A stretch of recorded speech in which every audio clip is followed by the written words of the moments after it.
പ്രിയ സഹോദരങ്ങളെ, വളരെ സന്തോഷത്തോടു കൂടെയാണ് ഞാൻ ഇവിടെ നിൽക്കുന്നത്.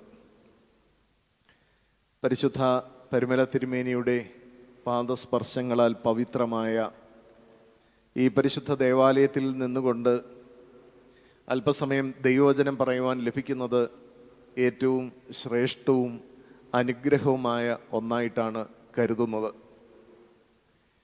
എന്നെ വചന ശുശ്രൂഷയിലേക്കും വേദപുസ്തകത്തിൻ്റെ പൊരുൾ തിരിച്ചു തരികയും ചെയ്ത എൻ്റെ ഗുരുവായ വന്ദനായ TJ ജോഷുവാച്ചൻ്റെ ആത്മാവിൻ്റെ മുമ്പിൽ പ്രണാമം അർപ്പിച്ചുകൊണ്ട് അല്പസമയം ദൈവസന്നിധിയിൽ നിങ്ങളോടൊപ്പം ചില കാര്യങ്ങൾ ചിന്തിക്കുവാനായിട്ട് ഞാൻ ആഗ്രഹിക്കുകയാണ്. നമുക്ക് വളരെ പരിചിതമായ ഒരു സങ്കീർത്തനമാണ് 128 സങ്കീർത്തനം. ഈ സങ്കീർത്തനം അറിയാത്തവരായി ആരും തന്നെയില്ല, വായിക്കാത്തവരായി ആരും തന്നെയില്ല. നമ്മൾ വേദപുസ്തകം എടുത്താൽ എത്രയും വേഗം വായിച്ചു തീർക്കുന്ന അല്ലെങ്കിൽ പെട്ടെന്ന് വായിക്കുവാനായിട്ട് നമ്മൾ ശ്രമിക്കുന്ന 2 സങ്കീർത്തനങ്ങളിൽ ഒന്നാണ് 128 സങ്കീർത്തനം, മറ്റൊന്ന് 23 സങ്കീർത്തനവും. അതുകൊണ്ട് ഈ സങ്കീർത്തനം കൂടുതൽ വായനയ്ക്കായി നിങ്ങളുടെ മുമ്പിലേക്ക് വെക്കുന്നില്ല, മറിച്ച് അല്പസമയം ഇതിൽ നിന്ന് ചില ചിന്തകൾ നിങ്ങളുടെ മനസ്സിലേക്ക് നൽകുവാനായിട്ടാണ് ആഗ്രഹിക്കുന്നത്. ഒരുപക്ഷെ നിങ്ങൾ നേരത്തെ കേട്ടിട്ടുണ്ടെങ്കിൽ ഒന്നുകൂടെ ആ കാര്യങ്ങൾ മനസ്സിലേക്കൊന്ന് കൊണ്ടുവരുവാനും ധ്യാനിക്കുവാനുമായിട്ട് ഈ സമയം നിങ്ങൾക്ക് വിനിയോഗിക്കാം. എന്താണ് സങ്കീർത്തനങ്ങൾ എന്ന് പറഞ്ഞാൽ? സങ്കീർത്തനങ്ങൾ എന്ന് പറഞ്ഞാൽ നല്ല കീർത്തനങ്ങൾ എന്നാണ് ആ വാക്കിൻ്റെ അർത്ഥം. മനോഹരമായ ഗാനങ്ങൾ. ഇസ്രായേൽ ജനത അവരുടെ ആരാധനയ്ക്കായി ദൈവസന്നിധിയിൽ പാടിക്കൊണ്ടിരുന്ന സുന്ദരമായ ഗാനങ്ങളാണ് ഈ സങ്കീർത്തനങ്ങൾ. അതുകൊണ്ട് ഈ സങ്കീർത്തനങ്ങൾ നമ്മുടെ മാത്രമല്ല, ക്രിസ്തീയ വിഭാഗങ്ങളുടെ മാത്രമല്ല, യഹൂദ സമൂഹത്തിൻ്റെയും പാട്ടുകളാണ് എന്ന് പ്രത്യേകമായിട്ട് ഓർക്കണം. എത്ര സങ്കീർത്തനങ്ങളുണ്ട് എന്ന് നമ്മളോട് ചോദിച്ചു കഴിഞ്ഞാൽ കൃത്യമായി നമ്മൾ പറയും 150 സങ്കീർത്തനം ഉണ്ട് എന്ന്. ആരാണ് ഈ സങ്കീർത്തനങ്ങൾ എഴുതിയതെന്ന് ചോദിച്ചാൽ നമ്മൾ പറയും ദാവീദാണ് ഈ സങ്കീർത്തനം എഴുതിയതെന്ന്. ഈ കാര്യങ്ങളൊക്കെ നമുക്കെല്ലാവർക്കും അറിയാവുന്ന കാര്യമാണ്. പ്രിയപ്പെട്ടവരെ, ഈ സങ്കീർത്തനം അല്ലെങ്കിൽ സങ്കീർത്തനങ്ങൾ 5 പുസ്തകങ്ങളായിട്ടാണ് വിശുദ്ധ വേദപുസ്തകത്തിൽ നമുക്ക് കാണാനായിട്ട് സാധിക്കുന്നത്. 5 പുസ്തകങ്ങളായിട്ട് നമ്മൾ ആ സങ്കീർത്തന ഭാഗങ്ങൾ ഒന്ന് വായിച്ച് ഒന്ന് പോകുമ്പോൾ 5 പുസ്തകങ്ങൾ ആയിട്ട് നമുക്കിതിനെ കാണാനായിട്ട് സാധിക്കും. അതിൽ 1-ാമത്തെ പുസ്തകം തുടങ്ങുന്നത് 1-ാമത്തെ സങ്കീർത്തനം മുതൽ 41-ാമത്തെ സങ്കീർത്തനം വരെയാണ് 1-ാം പുസ്തകം അത് തുടങ്ങി അവസാനിക്കുന്നത്. 2-ാമത്തെ പുസ്തകം ആരംഭിക്കുന്നത് 42-ാമത്തെ സങ്കീർത്തനം മുതൽ 72-ാമത്തെ സങ്കീർത്തനം വരെയാണ്. നിങ്ങൾ വേദപുസ്തകം എടുത്തൊന്ന് നോക്കുമ്പോൾ, സങ്കീർത്തന ഭാഗങ്ങൾ എടുക്കുമ്പോൾ 2-ാമത്തെ പുസ്തകം 42-ാമത്തെ സങ്കീർത്തനം മുതൽ അത് 72-ാമത്തെ സങ്കീർത്തനത്തിൽ അവസാനിക്കുന്നത് നമുക്ക് കാണാം. 3-ാമത്തെ പുസ്തകം ആരംഭിക്കുന്നത് 73-ാമത്തെ സങ്കീർത്തനം മുതൽ 89-ാമത്തെ സങ്കീർത്തനം വരെയാണ്. 73-ാമത്തെ സങ്കീർത്തനം മുതൽ 89-ാമത്തെ സങ്കീർത്തനം വരെ. അങ്ങനെയാണെങ്കിൽ 4-ാമത്തെ സങ്കീർത്തനം എവിടെയാണ് ആരംഭിക്കുന്നത്? ഒന്ന് പറഞ്ഞേ. 90-ാമത്തെ സങ്കീർത്തനം മുതൽ ആരംഭിച്ച് 106-ാമത്തെ സങ്കീർത്തനം വരെ അത് ചെന്ന് നിൽക്കും. അങ്ങനെയാണ് 4-ാമത്തെ പുസ്തകം അവസാനിക്കുന്നത്, 90 മുതൽ 106 വരെ.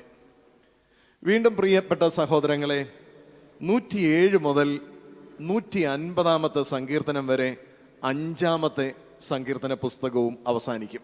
അപ്പോൾ അതുകൊണ്ട് സങ്കീർത്തന പുസ്തകത്തെ ഇങ്ങനെ 5 പുസ്തകങ്ങളാക്കി അത് ക്രമീകരിച്ചിരിക്കുന്നു.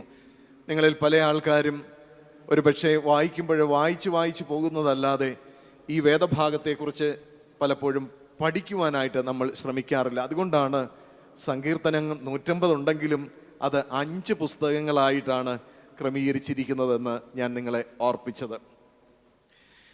ഈ സങ്കീർത്തനം ഞാൻ ആദ്യമേ പറഞ്ഞതുപോലെ ദാവീദിൻ്റെ സങ്കീർത്തനമെന്നാണ് നമ്മൾ പറയുന്നതെങ്കിലും പ്രിയപ്പെട്ട സഹോദരങ്ങളെ, ദാവീദ് മാത്രമല്ല സങ്കീർത്തനങ്ങൾ എഴുതിയത്. ദാവീദിൻ്റെ പേരിൽ അത് അറിയപ്പെടുന്നു എന്ന് മാത്രമേ ഉള്ളൂ. പക്ഷേ എല്ലാ സങ്കീർത്തനങ്ങളും ദാവീദ് അല്ല എഴുതിയത് എന്ന് ഓർക്കണം. ദാവീദ് അല്ല എല്ലാ സങ്കീർത്തനങ്ങളും എഴുതിയതെന്ന് നാം മനസ്സിലാക്കുക. അങ്ങനെയാണെങ്കിൽ ഈ 150 സങ്കീർത്തനങ്ങളിൽ എത്ര സങ്കീർത്തനം ദാവീദിൻ്റെ ഉണ്ട്? അറിയാവുന്ന ആരെങ്കിലും ഒന്ന് പറയണേ. 150 സങ്കീർത്തനങ്ങളിൽ എത്ര സങ്കീർത്തനം ദാവീദിൻ്റെ ഉണ്ട്? ഞാൻ ചോദ്യമൊന്നും ചോദിക്കുന്നില്ല. ചോദ്യം ചോദിച്ചു കഴിഞ്ഞാൽ കുഴപ്പങ്ങളാണ്, നിങ്ങൾക്ക് ബുദ്ധിമുട്ടാകും. അതുകൊണ്ട് ഞാൻ തന്നെ ഉത്തരം പറയാം. 73 സങ്കീർത്തനങ്ങൾ ദാവീദിൻ്റെ പേരിൽ നമുക്ക് സങ്കീർത്തനത്തിൽ മൊത്തം കാണാനായിട്ട് സാധിക്കും. മറക്കരുത്, എത്ര സങ്കീർത്തനമാ? ഉറക്കെന്ന് പറഞ്ഞേ, 73 സങ്കീർത്തനം. മറക്കരുത്. 150 സങ്കീർത്തനത്തിൽ 73 സങ്കീർത്തനം മാത്രമാണ് ദാവീദിൻ്റെ പേരിൽ അറിയപ്പെടുന്നത്. അത് കഴിഞ്ഞ് കൂടുതൽ സങ്കീർത്തനങ്ങൾ ആസാഫ് എന്ന് പറയുന്ന ഒരു ഗായകനുണ്ട്. ആസാഫ്, അദ്ദേഹത്തിൻ്റെ പേര് ആസാഫ് എന്നാണ്. അദ്ദേഹത്തിൻ്റെ പേരിൽ 12 സങ്കീർത്തനങ്ങൾ നമുക്ക് കാണാനായിട്ട് സാധിക്കും. വളരെ സുന്ദരമായ മനോഹരമായ ഗാനങ്ങൾ ആലപിച്ചിട്ടുള്ള ഒരാളാണ് ഈ ആസാഫ് എന്ന് പറയുന്ന ആൾ. അദ്ദേഹത്തിൻ്റെ പേരിൽ 12 സങ്കീർത്തനങ്ങൾ നമുക്ക് കാണാം. പിന്നെ നമ്മൾ സങ്കീർത്തനത്തിൽ കണ്ടിട്ടുണ്ട് കോരഹ് പുത്രന്മാരെന്ന് പറയുന്ന ചിലരെ കുറിച്ച്. കോരഹ് പുത്രന്മാർ ആ സങ്കീർത്തനങ്ങളുടെ മുകളിൽ എഴുതി വെച്ചിട്ടുണ്ട് കോരഹ് പുത്രന്മാരുടെ സങ്കീർത്തനങ്ങളെന്ന്. അദ്ദേഹത്തിൻ്റെ പേരിൽ 9 സങ്കീർത്തനങ്ങളുണ്ട്. മറക്കരുത്, ദാവീദിൻ്റെ പേരിൽ എത്രയാ? ഒന്നുകൂടെ പറഞ്ഞേ, 73. ആസാഫിൻ്റെ പേരിൽ 12, കോരഹ് പുത്രന്മാരുടെ പേരിൽ 9. ഇനിയും ശലോമോൻ രാജാവിൻ്റെ പേരിലും സങ്കീർത്തനങ്ങളുണ്ട്. അദ്ദേഹവും സുന്ദരമായ പാട്ടുകൾ എഴുതിയിട്ടുണ്ട്. പക്ഷേ അദ്ദേഹത്തിൻ്റെ പേരിൽ 2 എണ്ണമേ നമുക്ക് വേദപുസ്തകത്തിൽ കാണാനായിട്ട് സാധിക്കുന്നുള്ളൂ. 2 സങ്കീർത്തനങ്ങൾ മാത്രമാണ് ഈ ശലോമോൻ്റെ പേരിൽ നമുക്ക് കാണാൻ സാധിക്കുന്നത്. പിന്നെ ഓരോരോ സങ്കീർത്തനങ്ങൾ എഴുതിയ കുറച്ച് പേരുണ്ട്. അവരുടെ പേരാണ് ഹേമാൻ, ഏഥാൻ, മോശ. ഇവർ ഓരോ സങ്കീർത്തനങ്ങൾ എഴുതി. പ്രിയപ്പെട്ട സഹോദരങ്ങളെ, 51 സങ്കീർത്തനങ്ങൾക്ക് ആരാ എഴുതിയതെന്ന് തിരിച്ചറിയാൻ പറ്റാത്ത അവസ്ഥയിലാണ്. ആരാണ് എഴുതിയതെന്ന് അറിയത്തില്ല. 51 സങ്കീർത്തനങ്ങൾക്ക് യഥാർത്ഥത്തിൽ ആരാണ് എഴുതിയതെന്ന് അറിയത്തില്ല. അതുകൊണ്ട് എന്ത് ചെയ്തെന്നറിയാമോ? സങ്കീർത്തനം മുഴുവൻ ക്രോഡീകരിച്ച് ഒരു പുസ്തക രൂപത്തിലാക്കി കഴിഞ്ഞപ്പോൾ ഈ സങ്കീർത്തനങ്ങൾ എല്ലാം എഴുതിയത് ആരാണ്? ദാവീദാണ്. അതുകൊണ്ടാണ് നമ്മൾ പറയുന്നത് ദാവീദ് രാജാവിൻ്റെ സങ്കീർത്തനത്തിൽ നിന്നും ബാറക്കിമോർ എന്ന് പറഞ്ഞ് നമ്മൾ വായിക്കുന്നത്. അതുകൊണ്ട് ദാവീദിൻ്റെ സങ്കീർത്തനമായിട്ടാണ് എല്ലാ സങ്കീർത്തനത്തെയും പൊതുവെ അറിയപ്പെടുന്നത്. അപ്പോൾ നമ്മൾ സങ്കീർത്തനത്തെക്കുറിച്ച് ധ്യാനിക്കുമ്പോൾ എന്താണ് സങ്കീർത്തനമെന്നും സങ്കീർത്തനത്തിൽ എത്ര പുസ്തകങ്ങളുണ്ട് എന്നും ഈ സങ്കീർത്തനങ്ങളിൽ ആരൊക്കെ എഴുതിയതെന്നുമുള്ള ഒരു സാധാരണമായ ഒരു ജ്ഞാനം നമുക്ക് എല്ലാവർക്കും ഉണ്ടാകണം. അതുപോലെ തന്നെ മറ്റൊരു കാര്യമാണ്, ഇതിനകത്ത് ദാവീദിൻ്റെ സങ്കീർത്തനത്തിൽ ആരോഹണ ഗീതം എന്നുള്ളത് നമുക്ക് കാണാനായിട്ട് സാധിക്കും. ചില സങ്കീർത്തനത്തിൻ്റെ മുകളിൽ എഴുതി വെച്ചിട്ടുണ്ട് ആരോഹണ ഗീതമെന്ന്. ഈ ദിവസം നമ്മൾ ധ്യാനിക്കാനായിട്ട് പോകുന്നത് അങ്ങനെയുള്ള ഒരു ആരോഹണ ഗീതമാണ്. അതാണ് 128 സങ്കീർത്തനം. അതിൻ്റെ മുകളിൽ എഴുതിയിട്ടുണ്ട്. വേദപുസ്തകമുള്ളവർ ഒന്ന് നോക്കാമെങ്കിൽ നമുക്ക് കാണാൻ സാധിക്കും ആരോഹണ ഗീതമെന്ന്. ഇന്ന് പലരുടെയും കയ്യിൽ വേദപുസ്തകമില്ല. അതിന് പകരമായിട്ട് എല്ലാവരും മൊബൈലിനകത്ത് വേദപുസ്തകമാണ് കൊണ്ട് നടക്കുന്നത്. പക്ഷേ ഈ മൊബൈൽ വേദപുസ്തകത്തിനോട് എനിക്ക് വ്യക്തിപരമായി അല്പം പോലും താല്പര്യമില്ലാത്ത ഒന്നാണ്. എന്താണെന്നറിയാമോ? അത് ഈ മൊബൈലിലൂടെ എന്തെല്ലാം സംഗതികൾ വന്നു കയറി പോകുന്നുണ്ട്. പക്ഷേ നമുക്ക് വേദപുസ്തകത്തെക്കുറിച്ച് കൃത്യമായി പഠിക്കുകയും മനസ്സിലാക്കുകയൊക്കെ ചെയ്യണമെങ്കിൽ പുസ്തക രൂപത്തിലുള്ള ഒരു ബൈബിൾ നമ്മുടെ സ്വന്തമായിട്ടുണ്ടെങ്കിൽ മാത്രമേ സാധിക്കുകയുള്ളൂ. ഇല്ലെങ്കിൽ നമുക്കത് എടുക്കുവാനായിട്ടോ ഒന്നും സാധ്യമല്ല. കാരണം നമ്മൾ വായിച്ചുകൊണ്ടിരിക്കുന്ന ഭാഗങ്ങൾ എവിടെയാണെന്ന് കൃത്യമായിട്ട് നമുക്കറിയാം. പലപ്പോഴും വേദപുസ്തകത്തിലെ വാക്കുകൾ പോലും പലർക്കും വായിക്കാൻ എന്ന് അറിയത്തില്ല. അങ്ങനെയുള്ള ഒരു ലോകത്താണ് പ്രിയപ്പെട്ടവരെ ഞാനും നിങ്ങളുമൊക്കെ ജീവിക്കുന്നത്. നമ്മുടെ വായനകളൊക്കെ വളരെ അക്ഷരത്തെറ്റോടുകൂടിയാണ് പലപ്പോഴും വായിക്കുന്നത്. ഈ കഴിഞ്ഞ ദിവസം ഒരിടത്ത് വേദപുസ്തകം വായിക്കുന്ന സന്ദർഭത്തിൽ വളരെ സിമ്പിളായിട്ടുള്ള ഒരു ഭാഗമാണ് അത് വായിച്ചപ്പോൾ ഇങ്ങനെയാണ് വായിച്ചത്: നീതിമാൻ ഓമയിലിരിക്കുമെന്ന്. അപ്പോഴാണ് എനിക്ക് ബോധ്യമായത് ഈ ഓമയുടെ മണ്ടയ്ക്കാണ് നീതിമാൻ കയറിയിരിക്കുന്നതെന്ന് ബോധ്യമായത്. കാരണം അതിൻ്റെ മുകളിൽ എന്നുള്ള ഒരു ഭാഗമുണ്ട്. അത് വായിക്കാൻ അറിയത്തില്ല. അതുകൊണ്ട് വായിച്ച ആൾ എന്ത് ചെയ്തു? എന്തോ വായിച്ചത് നീതിമാൻ ഓർമ്മയിലിരിക്കുമെന്ന് പകരം ഓമയിലിരിക്കുമെന്നാണ് വായിച്ചത്. അപ്പോൾ പലപ്പോഴും നമുക്ക് നമ്മുടെ വേദപുസ്തക വായനകൾ പോലും കൃത്യമാകുന്നില്ല. അക്ഷരങ്ങൾ വായിക്കാൻ പോലും നമുക്ക് ബുദ്ധിമുട്ടുള്ളൊരു കാലഘട്ടത്തിലാണ് ഞാനും നിങ്ങൾ ജീവിക്കുന്നത്. ഇവിടെയാണ് ദൈവവചന വായനയുടെ പ്രസക്തി ഏറ്റവും പ്രധാനമായിരിക്കുന്നത്. നിങ്ങളോടൊരു കാര്യം ഞാനൊന്ന് ചോദിച്ചു കൊള്ളട്ടെ. രാവിലെയും വൈകിട്ടും വിശുദ്ധ വേദപുസ്തകം വായിക്കുന്ന എത്ര പേരുണ്ട് ഈ കൂട്ടത്തിൽ? ഒന്ന് പറയാമോ? സത്യസന്ധമായിട്ടേ പറയാവൂ. കൈകളൊന്ന് പൊക്കിയേ. രാവിലെയും വൈകിട്ടും വിശുദ്ധ വേദപുസ്തകം വായിക്കുന്നവര്. കള്ളത്തരം പറയരുത്. പെരുമല തിരുമേനി നോക്കുന്നുണ്ടെന്ന് പറയും. വളരെ ചുരുക്കമാണ്. വൈകുന്നേരമെങ്കിലും വായിക്കുന്നവരുണ്ടെങ്കിൽ ഒന്ന് കൈപൊക്കിയേ. വൈകുന്നേരം വായിക്കുന്നവര് കുറച്ച് പേരുണ്ട്. ഒരിക്കലും വായിക്കാത്തവരെ കുറിച്ച് ഞാൻ പറയുന്നില്ല. അപ്പം നമ്മുടെ വായനകൾ തന്നെ നഷ്ടമായിക്കൊണ്ടിരിക്കുന്നു. വായിക്കുവാൻ നമുക്ക് സമയമില്ല. നമ്മൾ ഒരു കുരിശും വരച്ച് അങ്ങ് പോവുകയാണ്. നമ്മുടെ കൗമ പ്രാർത്ഥനകൾ പോലും ചൊല്ലാൻ അറിയാത്ത ഒരു കാലഘട്ടത്തിലൂടെയാണ് ഞാനും നിങ്ങളുമൊക്കെ ജീവിക്കുന്നത്. ഇവിടെ ഈ വേദപുസ്തകത്തിലെ ഈ ആരോഹണ സങ്കീർത്തനം 128 സങ്കീർത്തനം നമുക്ക് ചില ചിന്തകൾ നൽകുന്ന ഒന്നാണ്. എന്താണ് ആരോഹണ സങ്കീർത്തനം എന്ന് ചോദിച്ചാൽ, പ്രിയപ്പെട്ട സഹോദരങ്ങളെ, ജെറുസലേമിൻ്റെ ആ ഒരു സിറ്റുവേഷൻ നമ്മുടെ മനസ്സിലേക്കൊന്ന് കൊണ്ടുവരണം.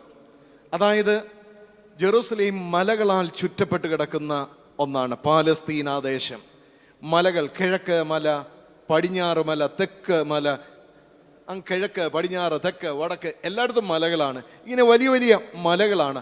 ഈ മലകൾ കയറി ഇറങ്ങി വരണം. സമതലങ്ങൾ എന്ന് പറയുന്നത് വളരെ കുറച്ച് സ്ഥലങ്ങൾ മാത്രമേ ഉള്ളൂ.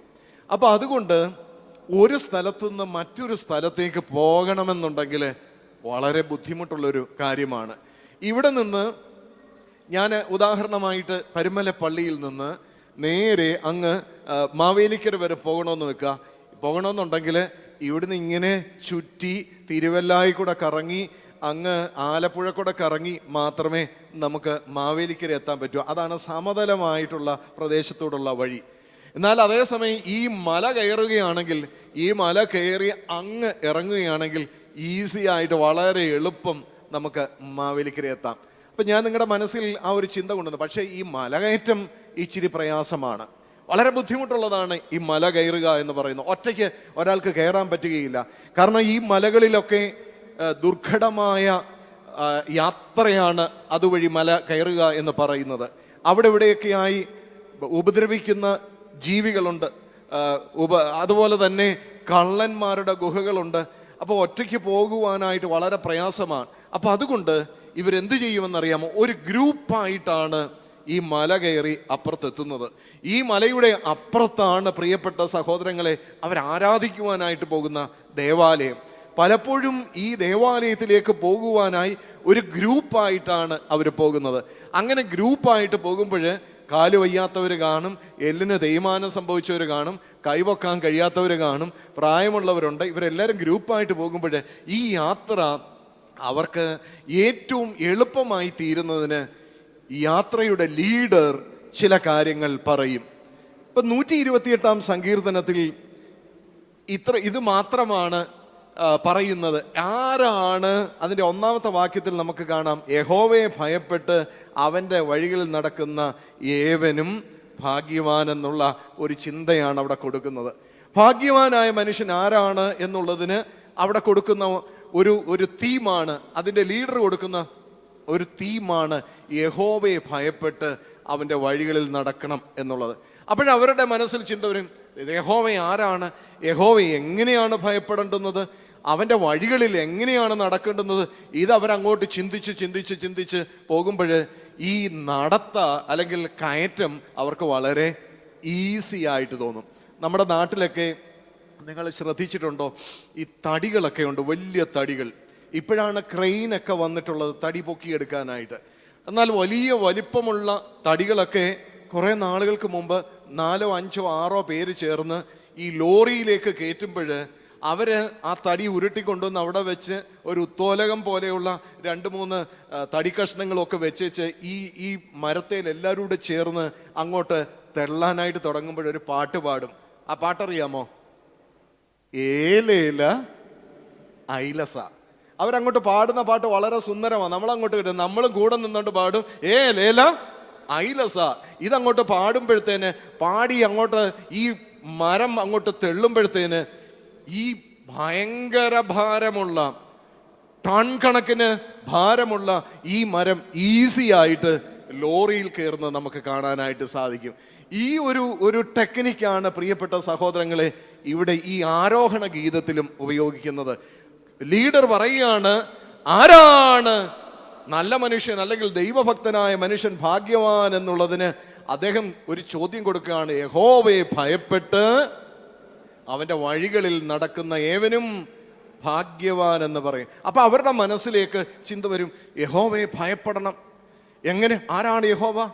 യഹോവയെക്കുറിച്ചുള്ള ഒരു ചിന്ത പെട്ടെന്ന് അവരുടെ മനസ്സിലേക്ക് കടന്നു വന്നു. അപ്പോഴാണ് അവർ ചിന്തിക്കുന്നത്, ഈ യഹോവ ചില്ലറക്കാരനൊന്നുമല്ല, മോശക്കാരനൊന്നുമല്ല. ദൈവം എത്ര ഭംഗിയായിട്ടാണ് ഈ പ്രപഞ്ചത്തെ സൃഷ്ടിച്ചിരിക്കുന്നത്.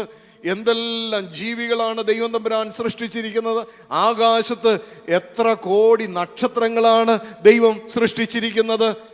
അതുമാത്രമാണോ?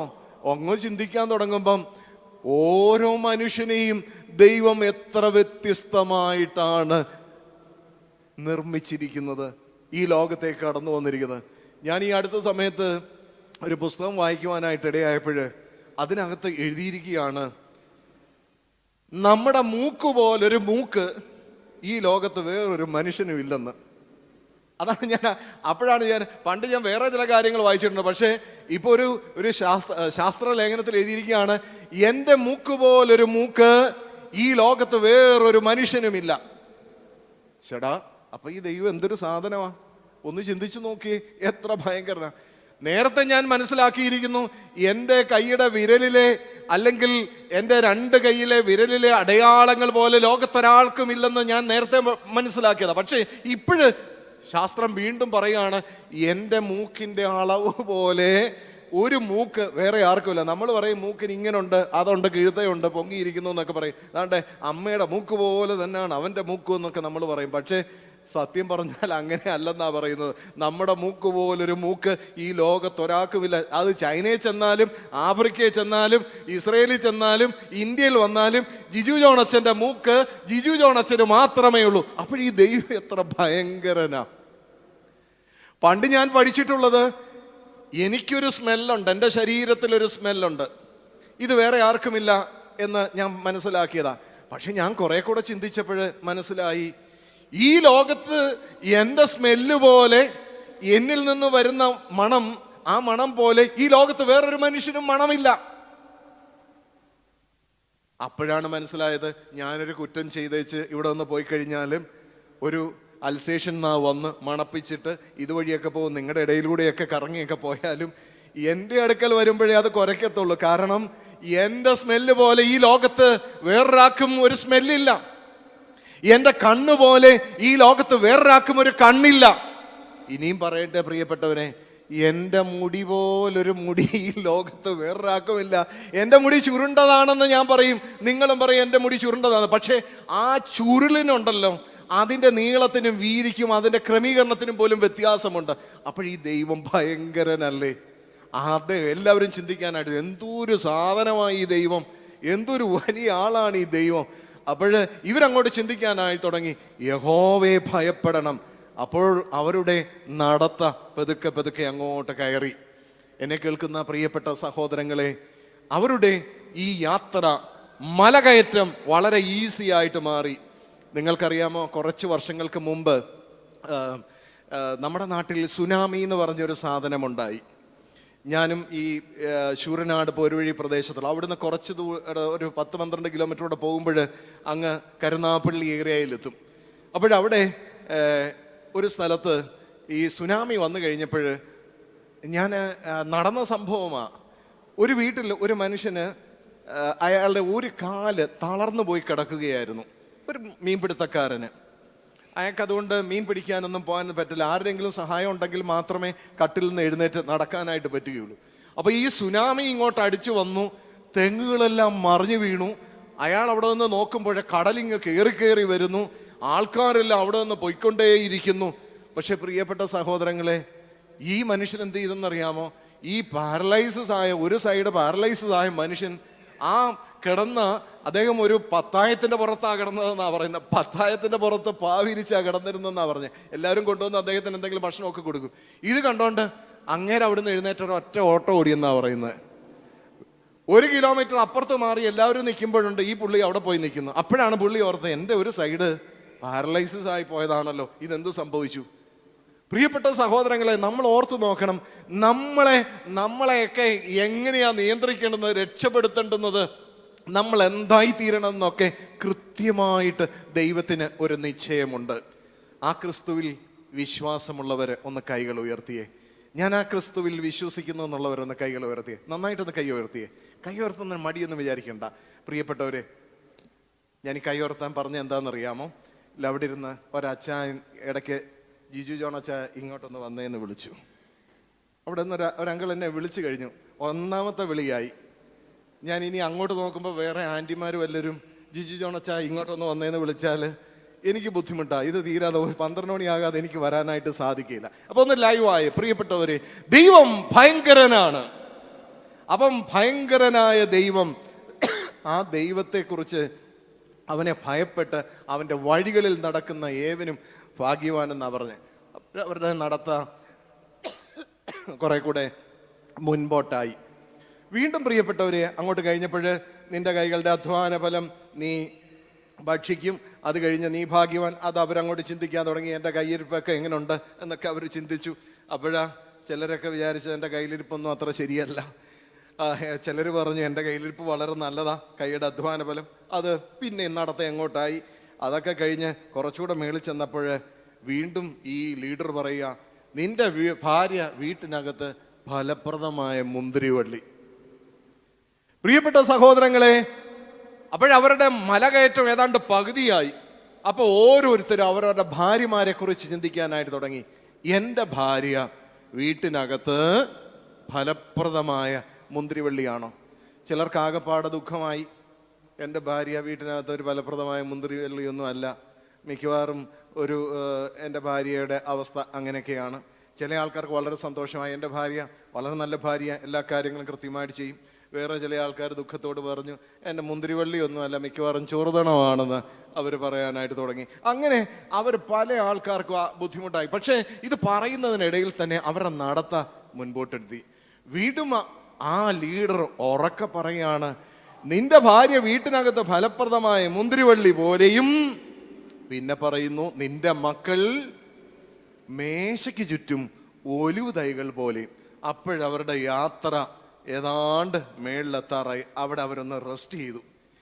അവർ റെസ്റ്റ് ചെയ്തേച്ച് അവർ ചിന്തിക്കാനായിട്ട് തുടങ്ങി, എൻ്റെ മക്കൾ എങ്ങനെയാണ്?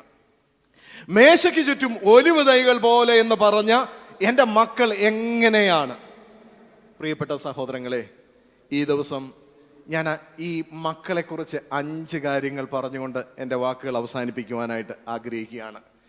ഇവിടെ മക്കളെക്കുറിച്ച് കൊടുത്തിരിക്കുന്ന ഉപമ എന്താണ്? ഏത് ചെടിക്ക് തുല്യമായിട്ടാണ് പറഞ്ഞിരിക്കുന്നത്? ഉറക്കെ പറ. ഒലിവ് എന്ന് പറയുന്ന ചെടിയാണ്. ഒലിവ് എന്ന് പറയുന്ന ചെടിക്ക് തുല്യമായിട്ടാണ് മക്കളെക്കുറിച്ച്. പ്ലാവെന്ന് പറഞ്ഞില്ല, മക്കൾ മേശയ്ക്ക് ചുറ്റും പ്ലാന്തടി പോലെ എന്ന് പറഞ്ഞില്ല, തെങ്ങും തടി എന്ന് പോലെ പറഞ്ഞില്ല, അടയ്ക്കാമരം എന്ന് പറഞ്ഞ പോലെ, പറങ്കാവെന്ന് പറഞ്ഞ പോലെ ആയില്ല. അവിടെ വേറെ മരങ്ങളൊക്കെ ഉണ്ടായിരുന്നു, ഇഷ്ടംപോലെ ദേവദാരു ഉണ്ടായിരുന്നു, അതുപോലെ മുന്തിരികളുണ്ടായിരുന്നു, മറ്റു വൃക്ഷങ്ങളൊക്കെ ധാരാളം ഉണ്ടായിരുന്നു, പൈൻ മരങ്ങൾ ധാരാളമുണ്ട്. ഇതൊക്കെയുള്ള സ്ഥലമാണ് അവിടെ. പക്ഷെ അങ്ങനൊന്നും പറഞ്ഞിട്ടില്ല.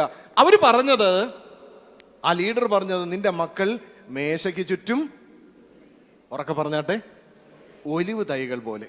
പ്രിയപ്പെട്ട സഹോദരങ്ങളെ, ഈ ഒലിവിൻ്റെ 5 പ്രത്യേകതയും ഒലിവ് മക്കളുമായിട്ട് എങ്ങനെ ഈ ഒലിവ് തൈയും മക്കളും തമ്മിലുള്ള ബന്ധമാണ് ഈ ദിവസം ഞാൻ നിങ്ങളെ ഓർപ്പിക്കുവാനായിട്ട് ആഗ്രഹിക്കുന്നത്.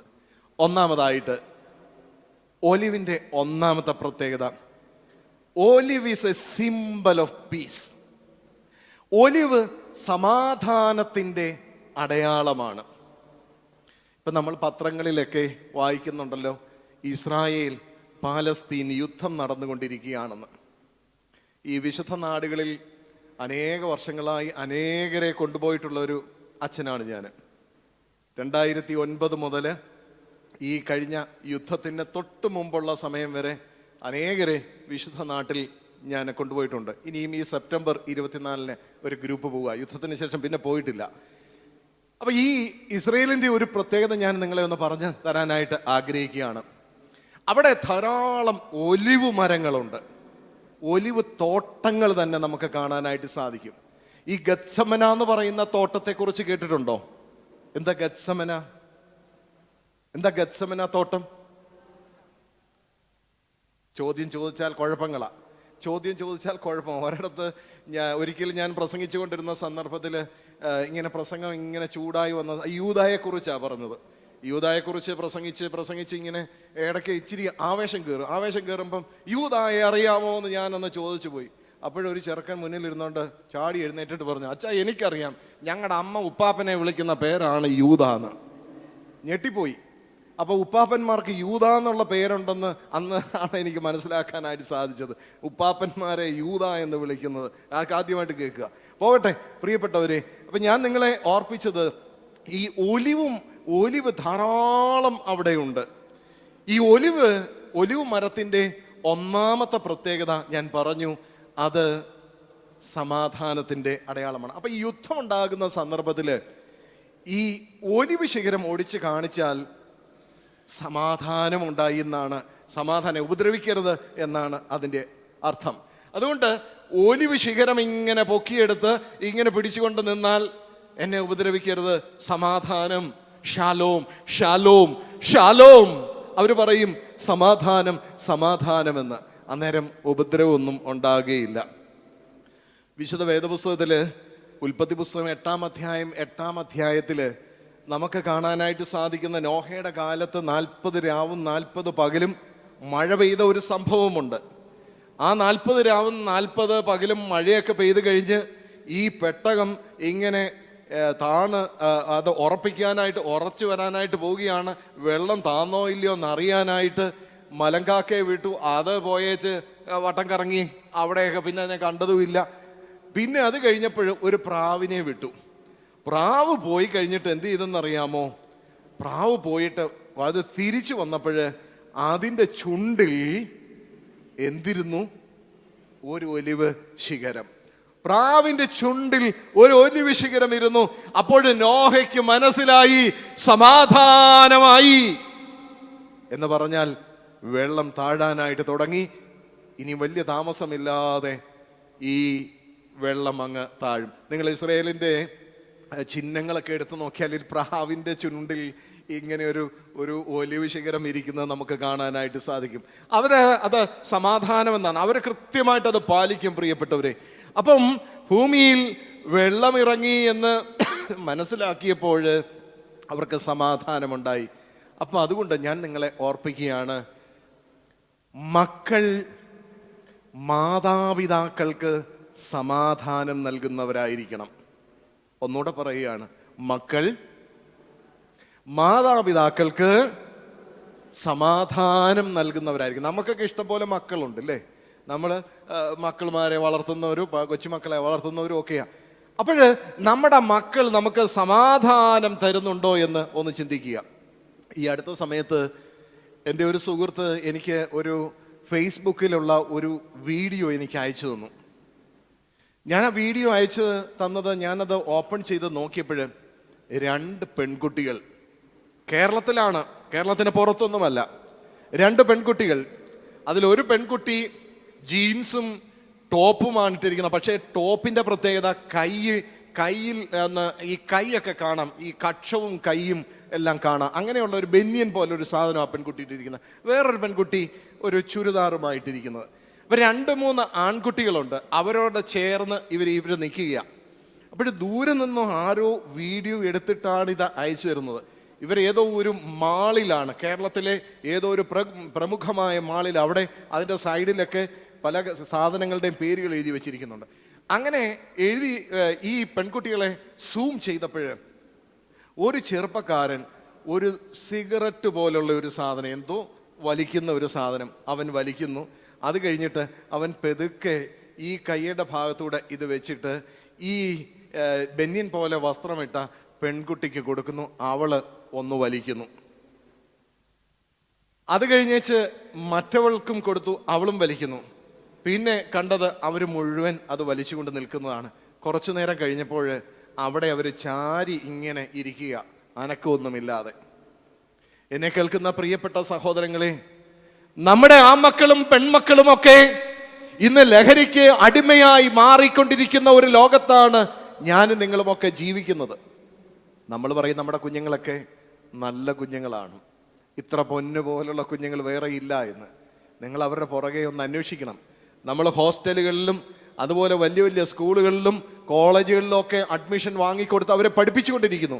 പക്ഷെ അവർ പുറത്തോട്ട് ഇറങ്ങുമ്പോൾ എന്താണ് എന്ന് നിങ്ങളൊന്ന് അന്വേഷിക്കണം. ഞാൻ ഈ കഴിഞ്ഞ ദിവസം കണ്ട ഒരു കാഴ്ച നിങ്ങളോട് പറയുകയാണ്. എനിക്ക് പറയുന്നതിന് മടിയൊന്നുമില്ല. നമ്മുടെ ജോഷുവ അച്ഛൻ്റെ ശവസംസ്കാര ശുശ്രൂഷയിൽ ആ തലേദിവസം രാത്രിയിൽ അച്ഛൻ്റെ വീട്ടിൽ പോയി ശുശ്രൂഷയും കഴിഞ്ഞ് ഞാൻ ചങ്ങനാശ്ശേരി ബൈപ്പാസിലൂടെ എൻ്റെ വാഹനം ഓടിച്ചു വരുന്നു. കുറേ രാത്രിയായി, ഞങ്ങൾ ഭക്ഷണം കഴിച്ചിട്ടില്ല, ഭക്ഷണം കഴിക്കാതെ വരുന്നത്. അപ്പോൾ അതുകൊണ്ട് ഇച്ചിരി വെള്ളം കുടിക്കണമെന്നുള്ള ഒരു ചിന്ത കൊണ്ട് ഞങ്ങൾ വണ്ടി ഒരു സ്ഥലത്ത് നിർത്തിയപ്പോൾ എന്നെ കേൾക്കുന്ന പ്രിയപ്പെട്ട സഹോദരങ്ങളെ, ഞാൻ വളരെ വ്യക്തമായിട്ട് പറയുന്നത് സൂര്യാനി ക്രിസ്ത്യാനികൾ തന്നെയാണ്. അവിടെ ആ ബൈപ്പാസിൻ്റെ സൈഡിൽ ഹോട്ടലിൻ്റെ പേരൊക്കെ ഞാൻ കുറിച്ച് വെച്ചിട്ടുണ്ട്, എൻ്റെ മനസ്സിലുണ്ട്. അതിൻ്റെ സൈഡിൽ ചെറുപ്പക്കാരായ 7-8 പിള്ളേര് അവര് എന്തൊക്കെയോ സാധനം പൊട്ടിച്ച് വായിൽ വെക്കുകയും അവിടെ ഇരുന്ന് അടിപൊളിയായിട്ട് അവര് പ്രവർത്തിക്കുകയും ചെയ്യുന്നു. തിരിച്ചു കഴിഞ്ഞ് കുറച്ചു നേരം കഴിഞ്ഞ് ഞങ്ങൾ കിട്ടിയ അല്പം ജ്യൂസ് വാങ്ങി കുടിച്ചതിന് ശേഷം ഞങ്ങൾ അങ്ങോട്ട് പോകുമ്പോൾ അതിൻ്റെ അപ്പുറത്ത് നിന്ന് നമ്മൾ പ്രത്യേകമായിട്ട് ശ്രദ്ധിക്കുന്നു. കാരണം നമ്മുടെ മക്കളുടെ പ്രായമാ, നമ്മുടെ കുഞ്ഞുങ്ങളുടെ പ്രായമാ. നോക്കിയപ്പോഴുണ്ട് അതിലാണുകൊണ്ട് പെണ്ണുകൊണ്ട്. അതിനകത്ത് വൈകുന്നേരം 11 മണി കഴിഞ്ഞപ്പോൾ ഒരു ബൈക്കിൽ ഒരാണ്, അതിൻ്റെ പുറകിൽ 2 പെണ്ണ്, അതിൻ്റെ ബാക്കിൽ ഒരു പെണ്ണ്. ഇതുമായിട്ടാണ് യാത്ര ചെയ്യുന്നത്. ദൂരെയെങ്ങുമല്ല, ഈ ചങ്ങനാശ്ശേരി ബൈപ്പാസിൽ കഴിഞ്ഞ ദിവസം നടന്ന സംഭവമാണ്. അപ്പോഴാണ് ഇവിടെ സങ്കീർത്തനക്കാരൻ പറയുന്നത്, മക്കൾ മേശയ്ക്ക് ചുറ്റും ഒലിവ് തൈ പോലെ എന്ന് പറയുന്നത്. നമ്മുടെ മക്കൾ ഒലിവ് തൈ ആണോ? നമ്മുടെ മക്കൾ സമാധാനം തരുന്ന മക്കളാണോ എന്ന് ചിന്തിക്കുക. The olive is the symbol of peace. മക്കൾ മാതാപിതാക്കൾക്ക് സമാധാനം നൽകുന്നവരായി മാറണം.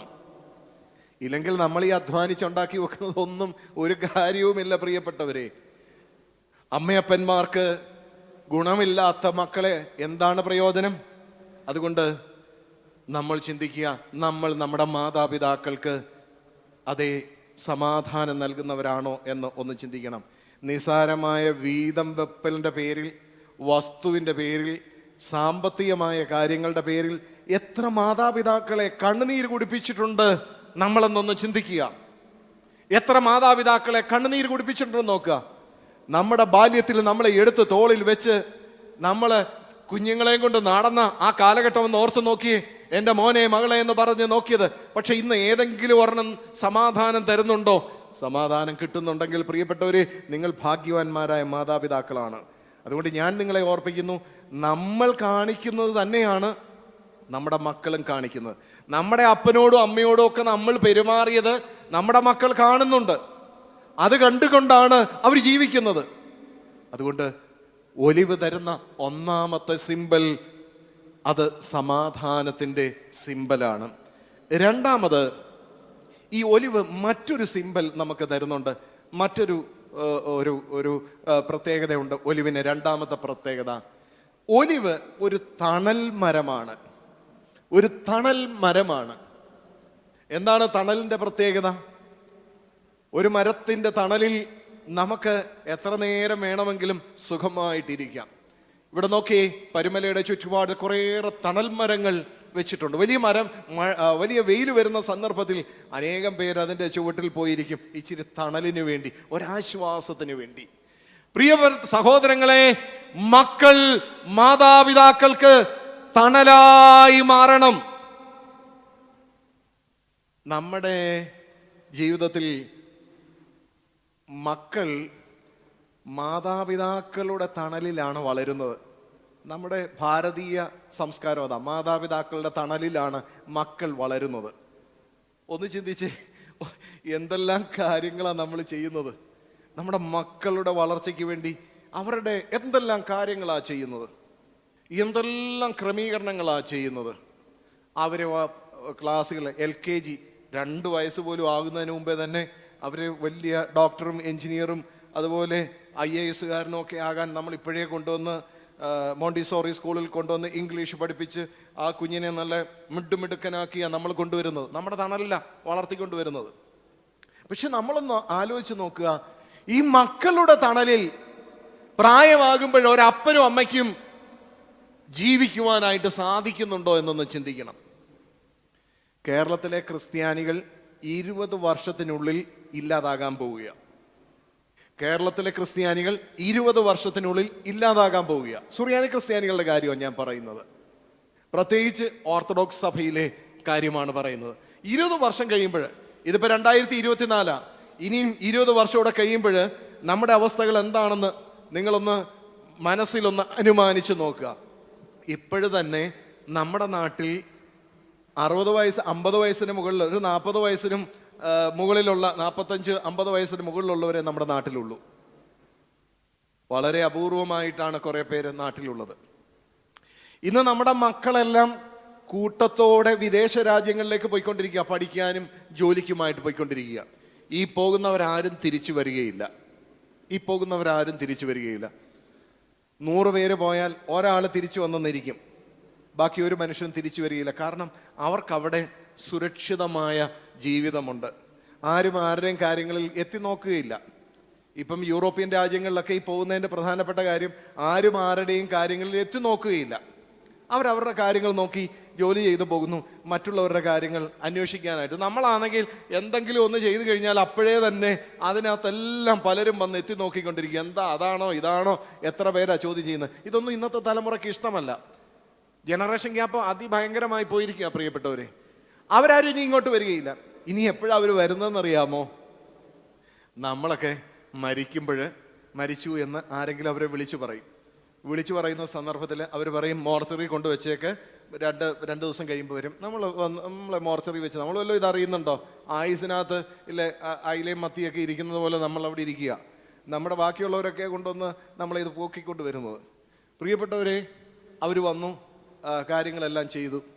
അവർ എല്ലാവരുടെയും മുമ്പിൽ നിന്നു, ശവസംസ്കാരമൊക്കെ കഴിഞ്ഞു. അവർ പോയി കഴിഞ്ഞ് കഴിയുമ്പോൾ നമ്മൾ അധ്വാനിച്ചുണ്ടാക്കിയ നമ്മുടെ വീട്, നിങ്ങളൊന്ന് ചിന്തിക്കണം, എത്ര നാൾ കൊണ്ട് കഷ്ടപ്പെട്ടാണ് ആ വീട് പണിത് വെച്ചത്, എത്ര നാൾ ബുദ്ധിമുട്ടിയാണ് 10 സെന്റ് സ്ഥലം അവിടെ ഉണ്ടാക്കി വെച്ചത്. ജീവിക്കാൻ നേരത്ത് നല്ല ഒരു മുണ്ട് ഉടുത്തിട്ടില്ല പ്രിയപ്പെട്ടവരെ. ഒരു വിലയുള്ള ഒരു 150 രൂപയുടെ ഒരു നല്ല കൈലി ഉടുക്കാൻ നോക്കിയിട്ടില്ല. ഏറ്റവും കുറഞ്ഞ കൈലി, ഏറ്റവും കുറഞ്ഞ മുണ്ട്, ഒരു നല്ല നൈറ്റി വാങ്ങി ഇട്ടിട്ടില്ല. ഇതെല്ലാം ഈ പിള്ളേർക്ക് വേണ്ടി ചെയ്തതാ, ഇവർക്ക് വേണ്ടി ചെയ്തതാ. അങ്ങനെ കൂട്ടി ഇവിടെ വെച്ചു. എന്ത് സംഭവിച്ചെന്നറിയാമോ? നിങ്ങൾ മരിക്കാൻ നോക്കിയിരിക്കുകയാണ് നിങ്ങളുടെ മക്കൾ. ആർക്കെങ്കിലും ഇതൊന്ന് വിൽക്കണം, ഈ സ്ഥലം കിട്ടുന്ന വിലയ്ക്ക്. നിങ്ങൾ കഷ്ടപ്പെട്ടുണ്ടാക്കി വെച്ച വീടും സ്ഥലവും കിട്ടുന്ന വിലയ്ക്ക് വിറ്റ് അവർ പോകും. ചിലപ്പം ഫ്രീ ആയിട്ട് അവർ കൊടുത്തെന്നിരിക്കും.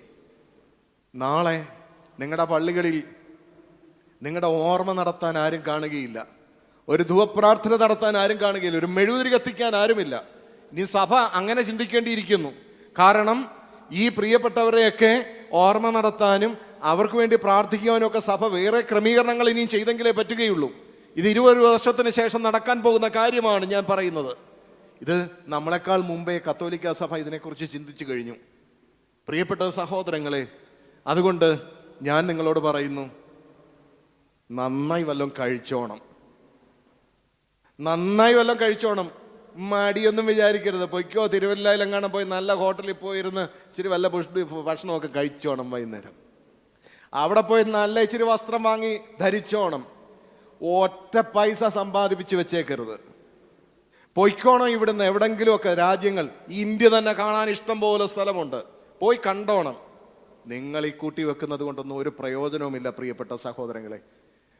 നിങ്ങൾ മക്കൾ മാതാപിതാക്കൾക്ക് തണലായി മാറുമെന്നുള്ളതൊന്നും നിങ്ങൾ ഇനിയും ചിന്തിക്കേണ്ട. കാരണം ഒലിവ് തൈയുടെ പ്രത്യേകതയാണ്, അത് ഒരു തണൽ മരമാണ്. ഒലിവ് വൃക്ഷത്തിൻ്റെ പ്രത്യേകത അത് തണൽ നൽകുന്നു. ഇനിയത്തെ കാലഘട്ടങ്ങളിൽ അങ്ങനെ ഒരു ചിന്ത നമ്മുടെ മനസ്സിലേക്ക് കടന്നു വരണ്ട. 2 കാര്യങ്ങൾ ഞാൻ ഒലിവിനെ കുറിച്ച് പറഞ്ഞു. ഒന്ന് ഏതായിരുന്നു? മറന്നു പോകരുത്. സമാധാനം നൽകുന്നു. 2 തണൽ നൽകുന്നു. 3ാമത് ഒരു കാര്യം, ഇനി അധികം സമയമില്ല, അതുകൊണ്ട് പെട്ടെന്ന് പറഞ്ഞു തീർക്കാനായിട്ട് പോവുകയാണ്. 3ാമത്, ഈ ഒലിവിൻ്റെ 3ാമത്തെ പ്രത്യേകത, ഒലിവ് ഒരു നല്ല ബലമുള്ള വൃക്ഷമാണ്. ഇങ്ങനെ ചാരി നിൽക്കാം. ചാരി എന്നാൽ ഒടിഞ്ഞു പോകത്തൊന്നുമില്ല, ഒടിയത്തൊന്നുമില്ല. നല്ല കട്ടിയുള്ള ഒരു വൃക്ഷമാണ്. ഇപ്പോഴും ഈ ഞാൻ മുമ്പേ പറഞ്ഞല്ലോ, ഗത്സമന തോട്ടത്തിൽ നമ്മുടെ കർത്താവായ യേശുവമ്പുരാന്റെ കാലഘട്ടത്തിൽ ഉണ്ടായിരുന്ന ഏതാണ്ട് 6ലധികം ഒലിവ് വൃക്ഷങ്ങൾ ഇതുപോലെ 4 പേര് നിന്നാലുള്ള വലിപ്പത്തിൽ നിൽപ്പുണ്ട് അവിടെ. ഗത്സമന തോട്ടത്തിൽ സൂക്ഷിച്ചു വെച്ചിരിക്കുക. കാരണം അത് മേളിലോട്ട് വളരത്തൊന്നുമില്ല, അത് കട്ട് ചെയ്തൊക്കെ വിട്ട് ഇങ്ങനെ നിർത്തിയിരിക്കുക. ആ നല്ല സ്ട്രോങ് തടിയ ഒലിവ് എന്ന് പറഞ്ഞ ചാര. നമുക്കറിയാം ഈ ചാര് അത്യാവശ്യമാണ്. ദാണ്ട് ഇവിടെ അച്ഛനും ദാണ്ട് അവിടെ ഒരു അപ്പച്ചനും ഇരിക്കുന്നു. 2 പേരും എങ്ങനെയാണ് ഇരിക്കുന്നത്? ആ കസേരയിൽ ചാരിയിരിക്കുകയാണ്. ആ ചാരുണ്ടെങ്കിലേ ഒരു സുഖമുള്ളൂ. ചാരില്ലെങ്കിൽ, ഒരു കൈപ്പടിയില്ലെങ്കിൽ, നിങ്ങളൊന്നും അറിയാം, സ്റ്റൂളിൻ്റെ പുറത്ത് നിങ്ങൾക്ക് എത്ര നേരം ഇരിക്കാൻ സാധിക്കും? ഇരിക്കാൻ പറ്റില്ല. ചാരെന്ന് പറയുന്നത് ഒരു പ്രധാനപ്പെട്ട കാര്യമാണ്. വേറൊരു സാധനമുണ്ട് ചാര്, അതറിയാം, ഒരു മരമാണ്. അത് ചാരിക്കഴിഞ്ഞാൽ പിന്നെ അങ്ങ് ചൊറിയും. ചൊറിച്ചിൽ, ഒരു തരം മരം. അതേ ചാരിക്കഴിഞ്ഞാൽ പിന്നെ പ്രശ്നമാണ്. അങ്ങനല്ല പറഞ്ഞത്, നമ്മൾ മാതാപിതാക്കൾക്കൊരു ചാരായി മാറണം. എനിക്ക് എൻ്റെ ജീവിതത്തിൽ വളരെ സന്തോഷം നൽകിയ ഒരു സംഭവം ഞാനൊന്ന് ഓർപ്പിക്കാം. ഞാൻ ഒരിക്കലും ഒരു വീട്ടിൽ പോയി, എൻ്റെ ഒരു ബന്ധുവിൻ്റെ വീട്ടിലാണ്. അവിടെ 95 വയസ്സുള്ള ഒരു അമ്മച്ചിയുണ്ട്. ആ വീട്ടിൽ 70 വയസ്സുള്ള ഒരു അപ്പച്ചനും ഉണ്ട്. അവർ 2 പേരേ ഉള്ളൂ. അപ്പച്ചൻ്റെ ഭാര്യ മരിച്ചുപോയി. 95 വയസ്സുള്ള അമ്മച്ചിയുണ്ട്. അപ്പം ഞാൻ ഇടയ്ക്ക് അവിടെ പോകും. അങ്ങനെ പോകുമ്പോൾ ഈ അപ്പച്ചനാണ് ഈ അമ്മച്ചിയെ നോക്കുന്നത്. വേറെ ആരുമില്ല, വേലക്കാരൊന്നുമില്ല. ഒരാൾ വന്ന് മിറ്റവും പരിസരവും വീടും ഒക്കെ തൂത്ത് തുടച്ചിട്ടേച്ച് പോകും. പക്ഷേ ഈ അമ്മച്ചിക്ക് ഈ ഭക്ഷണം കൊടുക്കുന്നത് ഈ മകനാണ്. ഞങ്ങളൊരു അധ്യാപകനായിരുന്നു, റിട്ടയർഡായ ഒരു അധ്യാപകനാണ്. ഈ അമ്മച്ചിയും അന്നത്തെ കാലത്തെ നല്ല ഒരു അമ്മച്ചിയായിരുന്നു, പഴയ കാലത്തെ നല്ല മിടുക്കിയായ ഒരു അമ്മച്ചിയാണ്. അപ്പോഴേ അമ്മച്ചിക്ക് ഇങ്ങനെ മറ്റസുഖങ്ങളൊന്നുമില്ല, ചാര് ഇങ്ങനെയൊക്കെ ഇരിക്കാം, പക്ഷെ നടക്കാനൊന്നും വയ്യ. ഒരാളുടെ സപ്പോർട്ട് ഉണ്ടെങ്കിലേ പറ്റും, വർത്താനമൊക്കെ പറയും. അപ്പോൾ ഞാനൊരു ഉച്ച സമയത്താണ് അവിടെ ചെന്നത്. ഞാൻ അവിടെ ചെന്നിട്ട് ആ അച്ഛനെ വിളിച്ചു, അച്ഛാ എന്തിയേ, എവിടെയാ? അപ്പം കഥ അടച്ചിട്ടേക്കുക, ശബ്ദമൊന്നും കേൾക്കുന്നില്ല. ഞാൻ വിളിച്ചതൊന്നും അവർ കേൾക്കുന്നില്ല, കാരണം അമ്മച്ചി അങ്ങ് ഉള്ളിലത്തെ മുറിയില്ല. അപ്പം ഞാനെന്ത് ചെയ്തു, എനിക്ക് ആ വീട്ടിൽ ഇച്ചിരി സ്വാതന്ത്ര്യം ഉണ്ടായത്, എൻ്റെ ബന്ധുവീടായതുകൊണ്ട് ഞാനെന്ത് ചെയ്തു, എനിക്കറിയാം പുറവശത്തെ കഥ തുറന്നിട്ടിരിക്കുമായിരിക്കുമെന്ന്.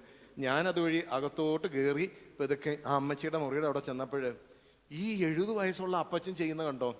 ഈ അപ്പച്ചന് ഈ അമ്മച്ചിയെ, കാരണം അമ്മച്ചിയുടെ മകനാ, ഇങ്ങനെ കൈകളിൽ ഇങ്ങനെ ചാരി നിർത്തിക്കൊണ്ട് കഞ്ഞിയും വസ്ത്രവും എടുത്ത് ഇങ്ങനെ കൊടുക്കുന്നതിനിടയിൽ ഈ അപ്പച്ചൻ പറയുക, അമ്മച്ചി എത്ര പ്രാവശ്യം എനിക്ക് കഞ്ഞിയൊക്കെ തന്നിട്ടുണ്ട്, എൻ്റെ വായിൽ എത്ര പ്രാവശ്യം സ്പൂണിൽ വെച്ച് തന്നിട്ടുണ്ട്, ഞാനത് ഓർക്കുക, ഇതൊന്ന് കഴിക്കാം അമ്മച്ചി. എന്നിട്ട് ഈ കൊച്ചു പിള്ളേർക്ക് കൊടുക്കുമ്പോൾ ഇവിടൊക്കെ വീഴുമ്പോൾ തുടയ്ക്കുന്നത് പോലെ ഒരു ടൗല് വെച്ചിട്ടുണ്ട്, ഇതിങ്ങനെ അങ്ങ് തുടച്ചു വെക്കുകയാണ്.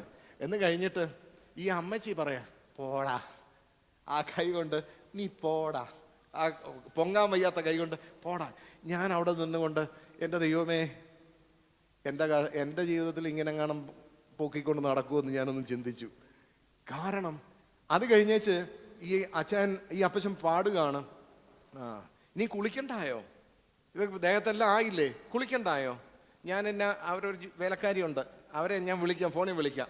അപ്പോൾ അതുകൊണ്ടൊരു കാര്യം ചെയ്യും, ഇച്ചിരി എണ്ണയൊക്കെ തേച്ചാട്ട സുന്ദരി എന്നൊക്കെ പറഞ്ഞിട്ട് ഇച്ചിരി എണ്ണയൊക്കെ എടുത്ത്, ഞാനിപ്പുറത്ത് മാറിയുന്നുണ്ട്, എണ്ണയൊക്കെ എടുത്ത് തലയിൽ ഇങ്ങനെ തേച്ചിട്ട് ഈ അപ്പച്ചൻ പാടുക. ആ പാട്ട് ഇങ്ങനെയായിരുന്നു, എണ്ണ തേക്കുമ്പോൾ പാടടി. ആ പാട്ടിന് ബാലഗോപാലനെ എണ്ണ തേക്കുമ്പോൾ പാടടി. അപ്പോഴും ഈ അമ്മ ചേർ നീ എന്തുവാടാ എന്ന് പറഞ്ഞ് ആ ശബ്ദം, വിറങ്ങലിച്ച ശബ്ദവും ആ പൊങ്ങാത്ത കൈകൊണ്ടും അവനെ ഒരടിയടിക്കുന്നു. മോനെ, പ്രിയപ്പെട്ടവരെ, ഞാൻ ഇവിടെയാ കണ്ടത് ഒരു സ്നേഹബന്ധം അമ്മയും മകനും തമ്മിലുള്ള. 70 വയസ്സുള്ള മകനും 95 വയസ്സുള്ള ആ അമ്മയും. ഇത് എത്ര വീട്ടിൽ നടക്കുന്നുണ്ട് പ്രിയപ്പെട്ടവരെ? നിങ്ങളൊന്നും ചിന്തിച്ചുവോ? പ്രായമായി കഴിഞ്ഞാൽ എങ്ങനെയെങ്കിലും പൊക്കി ഏതെങ്കിലും വൃദ്ധഭവനത്തിൽ കൊണ്ടുവരുന്ന ഒരു കാലഘട്ടത്തിലാണ് നമ്മൾ ജീവിക്കുന്നത്. ഇവിടെയാണ് ഈ ചാര് എന്ന് ഞാൻ പറഞ്ഞത്. മക്കൾ മാതാപിതാക്കൾക്ക് എന്തായി മാറണം? എന്തായി മാറണം? ഒരു ചാരായി മാറണം. അതാണ് ഒലിവിൻ്റെ പ്രത്യേകത. 3 കാര്യങ്ങൾ ഞാൻ പറഞ്ഞു. 4ാമത് മറ്റൊരു കാര്യം കൂടെ ഓർപ്പിക്കുകയാണ്. ഒലിവ് ഒരു നല്ല ഫ്രൂട്ടാണ് പ്രിയപ്പെട്ടവരെ, നല്ല പഴമാണ് ഒലിവ് പഴം. ഒലിവ് പഴം നല്ലൊരു ഫ്രൂട്ടാണ്. അത് നമുക്ക് ഒത്തിരി ആരോഗ്യം തരുന്ന ഒന്നാണ്. ഈ ഫ്രൂട്ട്സിൻ്റെ പ്രത്യേകത നമുക്കറിയാം, പഴങ്ങളുടെ പ്രത്യേകത മാധുര്യം നൽകുന്നതാണ്. മാധുര്യം, ഒത്തിരി മാധുര്യം. നമുക്കറിയാം, നമ്മളെന്താ ആപ്പിൾ വാങ്ങുന്നത്, മുന്തിരിങ്ങയൊക്കെ വാങ്ങുന്നത്, അത് നല്ല മാധുര്യമുള്ള, നല്ല പഴുത്ത മാങ്ങയൊക്കെ നമ്മൾ കഴിക്കുന്നത് നല്ല മാധുര്യം നൽകുന്ന ഒന്നാണ്.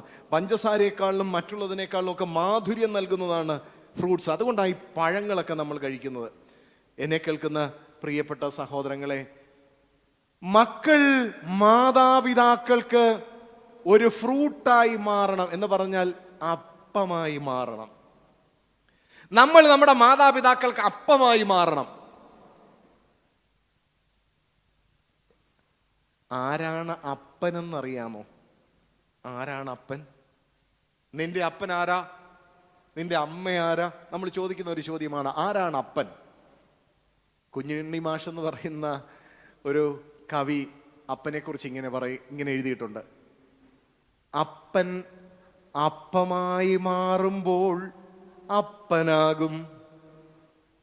അപ്പൻ അപ്പമായി മാറുമ്പോൾ അപ്പനാകും എന്ന് പറഞ്ഞാൽ, ഒരപ്പൻ തൻ്റെ അധ്വാനം കൊണ്ട് അപ്പമായി മാറുമ്പോഴാണ് മക്കൾക്ക് അപ്പനായി മാറുന്നത്.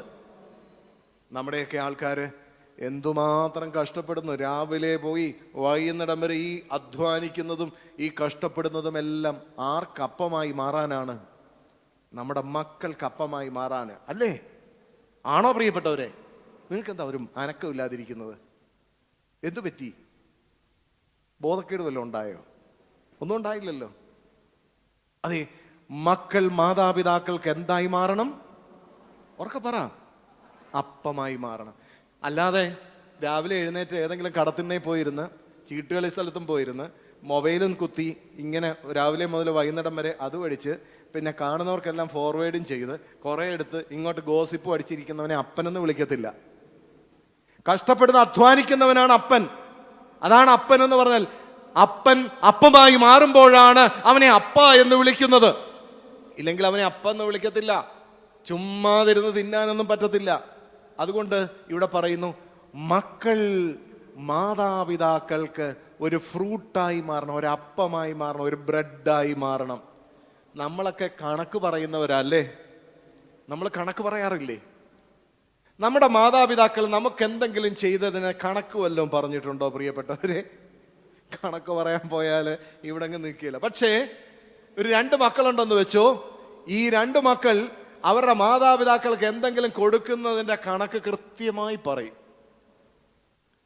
ഒരു ഡോക്ടർ എന്നോട് പറഞ്ഞ കാര്യമാണ്. അദ്ദേഹം പറഞ്ഞതാണ്, ഈ ഒരപ്പച്ചന് ആൻജിയോപ്ലാസ്റ്റി ചെയ്യണമായിരുന്നു. അപ്പോൾ ഡോക്ടറെ അടുത്ത് ചെന്നു. ഇളയമോനാ നോക്കുന്നത്, മൂത്ത മോൻ വെളിയിലാണ്, ഇളയമോനും ഇവിടെ. പക്ഷേ ഒരു സിമ്പിളായിട്ടുള്ള ആൻജിയോപ്ലാസ്റ്റി ചെയ്ത് കഴിഞ്ഞാൽ ഈ അപ്പച്ചൻ്റെ ബ്ലോക്ക് മാറും. അപ്പോഴപ്പച്ചനെ അവിടെ നിന്ന് ഇളയമോൻ ആശുപത്രി കൊണ്ടുവന്ന് കാണിച്ച് വീട്ടിൽ കൊണ്ടുവന്ന് വെച്ച് കഴിഞ്ഞു. അത് കഴിഞ്ഞേച്ച് അടുത്ത ഡോക്ടറുടെ അടുത്ത് പോകേണ്ടുന്ന സമയത്ത് എത്തിയപ്പോഴേ ഈ അപ്പച്ചനോട് ഡോക്ടർ ചോദിച്ചു, അപ്പച്ച ഈ പിന്നെ ആൻജിയോപ്ലാസ്റ്റി ഒരെണ്ണം ചെയ്തില്ലെങ്കിൽ അപ്പച്ചൻ്റെ ബ്ലോക്ക് കൂടുതലാകും, അത് പ്രശ്നമായി മാറും. അപ്പോഴെന്ത് ചെയ്യും? അതിനുശേഷം എൻ്റെ വീട്ടിൽ മിണ്ടാട്ടമില്ല ഡോക്ടറെ എന്നാണ് പറഞ്ഞത്. കാരണം പൈസ ചെലവാകുമ്പോൾ ഇളയമോൻ മൂത്തമോനെ വിളിച്ചു, മൂത്തമോൻ ഇളയമോനെ വിളിച്ചു, രണ്ടുപേരും അങ്ങോട്ടും ഇങ്ങോട്ടും ആയി. അപ്പോഴവർ പറഞ്ഞു, നിനക്കല്ലേ കുടുംബം തന്നിരിക്കുന്നത്, നീ നോക്കിക്കോണം. അപ്പോഴും പറഞ്ഞു, നിനക്കല്ലേ കട തന്നിരിക്കുന്നത്, നീ നോക്കിക്കോണം. നമ്മൾ കണക്ക് പറയുന്നവരാ. നമ്മുടെ മാതാപിതാക്കൾ എന്തെങ്കിലും തന്നു കഴിഞ്ഞാൽ അതിന് കണക്ക് പറയും. ഒരാൾ കണക്ക് പറഞ്ഞു, ഞാൻ കഴിഞ്ഞ മാസം 228 രൂപ 80 പൈസ കൊടുത്ത് മൊബൈൽ ചാർജ് ചെയ്തു അമ്മയ്ക്ക്.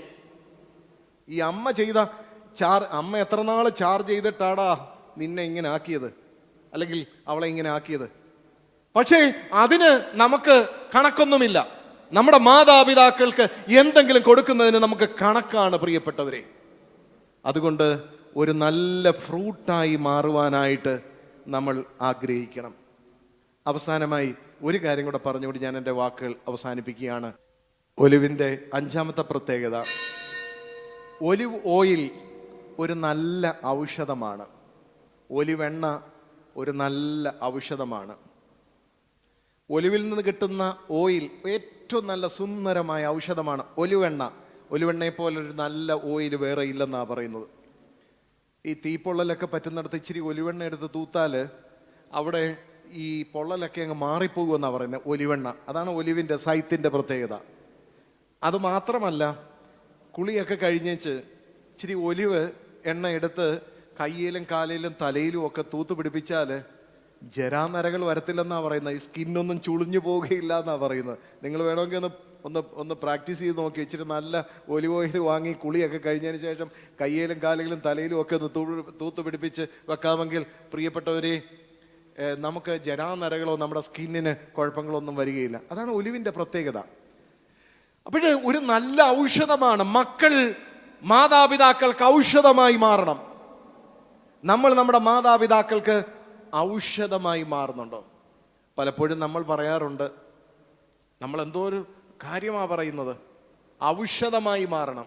ഈ ചില ആൾക്കാർ ഞങ്ങൾ ഈ അച്ഛന്മാരുടെ അടുക്കൽ വന്ന് പറയും, എൻ്റെ അപ്പച്ചന് വളരെ സീരിയസ് ആയിരുന്നു, ഞാൻ വന്നു അപ്പച്ചൻ്റെ കയ്യെ പിടിച്ചു കഴിഞ്ഞതിന് ശേഷമാണ് അപ്പച്ചന് ഈ ലോകത്തുനിന്ന് പോയത്. വളരെ കാര്യത്തോടു കൂടെ പറയും. ജീവിതത്തിൽ ഒരു ഗുണം പോലും ചെയ്യാത്ത മക്കളായി പറയുന്നത്, അപ്പച്ചന് ഒരു നന്മയും ചെയ്യാത്തവരാണ് പറയുന്നത്. ഞാൻ മനസ്സിൽ ചിന്തിക്കാറുണ്ട്, അതെ, മക്കൾ ഔഷധമായി മാറുമ്പോൾ ഒരു കാരണവശാലും ഒരു സ്നേഹമുള്ള മക്കൾ വന്ന് അപ്പൻ്റെ കയ്യിലും കയ്യാകാലയിലും ഒക്കെ പിടിച്ച് അപ്പച്ചാന്നൊക്കെ പറയുമ്പോൾ അപ്പച്ചന് കുറച്ചുനാളൂടെ 2 ദിവസം ഇവിടെ ജീവിച്ചിരിക്കും. ചിലവന്മാർ വന്ന് കയ്യിലും കാലിലും പിടിച്ചാൽ അന്നേരം ടപ്പോ എന്ന് പറഞ്ഞങ്ങ് പോവും. ഇവരാ നമ്മളോട് പറയുന്നത്, ഞാൻ എൻ്റെ അപ്പനെ കാണാനായിട്ടിരുന്നു, കയ്യെ പിടിച്ചപ്പോൾ തീർന്നു എന്ന്. പ്രിയപ്പെട്ട സഹോദരങ്ങളെ, മനുഷ്യൻ എന്താണെന്ന് ഒരു കാര്യം കൂടെ ഓർക്കണം. ഈ നിൽക്കുന്ന നമ്മൾ ഓരോരുത്തരും എന്താണെന്ന് നോക്കുക. നമ്മൾ മരിച്ചു പോയി കഴിഞ്ഞാൽ 24 മണിക്കൂർ കൊണ്ട് നമ്മുടെ ശരീരത്തിൽ ദുർഗന്ധം വരും. നിങ്ങൾ ഓർത്തണം, മരിച്ച നമ്മൾ 24 മണിക്കൂർ കഴിയുമ്പോൾ ദുർഗന്ധം വരും. ദുർഗന്ധം വരുമെന്ന് പറയാം. ആ ദുർഗന്ധം കേട്ടുകൊണ്ട് ഉറുമ്പും പാറ്റായും പുഴുവും എല്ലാ കൃമികീടങ്ങളും നമ്മുടെ ശരീരത്തിലേക്ക് വന്നു കയറും. നമ്മൾ ഈ കുളിച്ച് വൃത്തിയാക്കി പുട്ടിയും തേച്ച് പെർഫ്യൂമും അടിച്ച് കറക്റ്റാക്കി വെച്ചിരിക്കുന്ന ഈ മീശയൊക്കെ വെട്ടി താടിയും വെട്ടിയൊക്കെ കറക്റ്റാക്കി വെക്കുന്ന ഈ ശരീരത്തിൻ്റെ പ്രത്യേകതയാണ്. 24 മണിക്കൂർ കഴിയുമ്പോൾ അതിനകത്തുനിന്ന് ദുർഗന്ധം വരും. ദുർഗന്ധം വന്നു കഴിയുമ്പോൾ അതിൽ ഈ സർവ്വ കൃമികീടങ്ങളും വന്നു കയറും. 3-ാമത്തെ ദിവസം ഈ മൂക്ക് അഴുകാൻ തുടങ്ങും. ഇത് ശാസ്ത്രജ്ഞന്മാർ പറയുന്നു, ഡോക്ടേഴ്സ് പറയുന്നു, 3-ാം ദിവസം ഈ മൂക്ക് അഴുകാൻ തുടങ്ങും. 6-ാം ദിവസം നഖങ്ങളും മുടിയും പൊഴിയും. ഈ തലയിൽ നിന്ന് 6-ാമത്തെ ദിവസം നഖങ്ങളും മുടികളും പൊഴിയും. 9-ാം ദിവസം തലയിലെ രോമങ്ങൾ കംപ്ലീറ്റ് മാറിയിരിക്കും.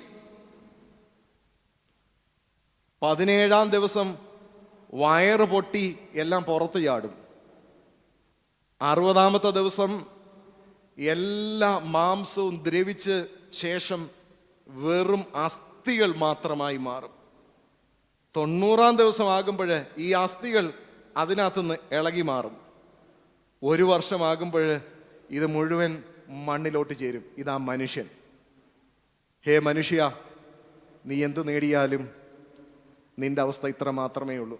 നീ എത്ര വലിയവനായാലും എത്ര ചെറിയവനായാലും നിന്റെ അവസ്ഥ ഇത്ര മാത്രമേ ഉള്ളൂ. അതുകൊണ്ട് ആരോഹണ ഗീതം അതിൻ്റെ ലീഡർ മുകളിലെത്തിക്കഴിഞ്ഞപ്പോൾ തൻ്റെ കൂടെയുള്ളവരോട് പറയാണ്, മക്കൾ മേശയ്ക്ക് ചുറ്റും ഒലിവുതൈകൾ പോലെയാകും. പ്രിയപ്പെട്ടവരെ, പിന്നെ അവരുടെ ഇറക്കം വളരെ എളുപ്പമായിരുന്നു. വളരെ പെട്ടെന്ന് അവർ ഇറങ്ങി താഴെ അറ്റത്തെത്തി അവർ ദൈവത്തെ ആരാധിച്ചു. ഞാൻ എൻ്റെ വാക്കുകൾ അവസാനിപ്പിക്കുകയാണ്. നമ്മുടെ ജീവിതത്തിൽ നമ്മൾ മക്കളാണ്. നമ്മൾ എങ്ങനെയായിരിക്കണം നമ്മുടെ മാതാപിതാക്കൾക്കെന്ന് ഈ ദിവസം മനസ്സിലാക്കുവാനായിട്ട്, നമ്മൾ നമ്മുടെ പ്രവൃത്തികളെ ഒന്ന് പരിശോധിക്കുവാൻ തക്കവണ്ണമായിട്ട് ദൈവം തമ്പുരാൻ തന്ന ഈ അവസരത്തിനായി നന്ദിയോടെ സ്തോത്രം ചെയ്യുന്നു. അതിനവസരം ഒരുക്കി തന്ന വന്യനായ റമ്പാച്ചനോടും ഇതിൻ്റെ ചുമതലപ്പെട്ട എല്ലാ വന്യ വൈദികരോടുമുള്ള നന്ദിയും സ്നേഹം അറിയിച്ചുകൊണ്ട് ഞാൻ എൻ്റെ വാക്കുകൾ ഉപസംഹരിക്കുന്നു. ദൈവം തമ്പുരാൻ നമ്മെ അവരെയും അനുഗ്രഹിക്കട്ടെ.